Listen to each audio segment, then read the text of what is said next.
C'était la semaine dernière à Toronto. Des membres de la Ligue de défense juive avaient perturbé une manifestation pro-palestinienne qui dénonçait l'opération israélienne à Gaza. Ce mouvement ultranationaliste, qualifié de groupe terroriste par le FBI, veut maintenant s'établir à Montréal. Et Julie, une première réunion a eu lieu ce soir dans la métropole. Ils étaient un peu moins d'une centaine, c'est ce qu'on nous a dit. C'est difficile à confirmer parce que c'était une réunion secrète qui s'est donc faite loin des caméras. Mais ce qu'on comprend, c'est que oui, on veut des bureaux à Montréal et ce, dans les prochaines semaines. Mais déjà, il y a des voix qui s'élèvent, qui s'indignent pour réclamer qu'on interdise au Québec ce mouvement.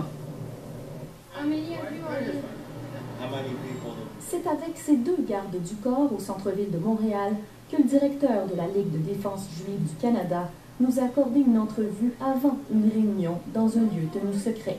So why are you in Montreal? We're in Montreal because we received a lot of phone calls from concerned people in Montreal about the rise of anti-Semitism, attacks against Jews and Jewish institutions. It's a private, you know what?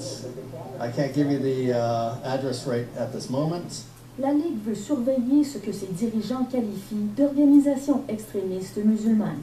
There are a number of Islamic organizations here that have ties to Hamas, Hezbollah, Iran, and we want them shut down. Sur son site internet, la Ligue rappelle avoir été fondée par le rabbin Meir Kahane pour combattre l'antisémitisme. Le rabbin, peut-on lire, a donné aux Juifs un sentiment de fierté et leur a fait réaliser qu'ils avaient le droit de se défendre eux-mêmes chaque fois que c'était nécessaire. En Israël, le rabbin Kahane avait fondé un parti nationaliste d'extrême droite, par la suite interdit. Cette formation figure encore dans la liste des organisations terroristes du gouvernement canadien. En 1994, un de ses membres du parti a tué 29 Palestiniens dans le massacre du tombeau des patriarches. La Ligue se défend aujourd'hui d'être une organisation terroriste. The Jewish Defense League is not a terrorist organization. It is not on any list in the United States. It was mentioned by a field agent from the FBI. Les membres de la Ligue de défense juive participent régulièrement à des manifestations à Toronto et rappellent agir en toute légalité. Certains ne voient pas de raison de s'inquiéter.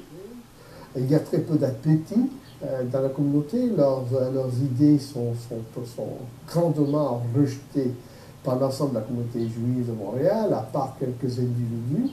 D'autres souhaitent que le mouvement soit carrément interdit. Il s'agit d'un groupe d'extrême droite qui est violent, agressif, à l'égard de ceux qui critiquent Israël.